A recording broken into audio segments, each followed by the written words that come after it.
గట్ల చెప్పున్నా అవా గట్ల చెప్పున్నా అవా అంటే వారి యొక్క ఆహాభావాలు మారేదే అభినయ ధ్యేయం మళ్ళీ మళ్ళీ చెప్పండి సార్. సార్ మళ్ళీ చెప్పండి. రండి సార్, అందరం చెప్తున్నా పర్లేదు, ఉండే బలం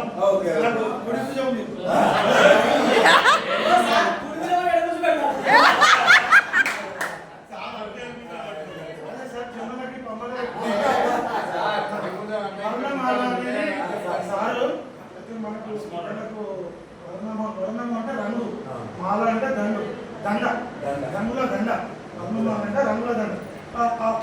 ఉప్పు అని చెప్తే వాడు ఏది వింటాడు, ఒకసారి వచ్చు, రెండోసారి మూడోసారి అటు మాట్లాడతాడు. పిల్లవాడు అటు మాట్లాడుతుందంటే రెండే కారణాలు. ఒకటి మనం చెప్పేది వానికి వచ్చేదని ఉండాలి, మనం చెప్పేది వానికి అర్థం కాకుండా బోర్ కొట్టని ఉండాలి, లేకపోతే ఊకే వాడిని విసిగిచ్చాను ఉండాలి. మూడిట్లో ఏదో ఒకటి ఉంటేనే మనం ముచ్చట పడినాడు. అందుకే సార్ అటెన్షన్ అటెన్షన్ అని సార్ చెప్తాను మధ్యలో.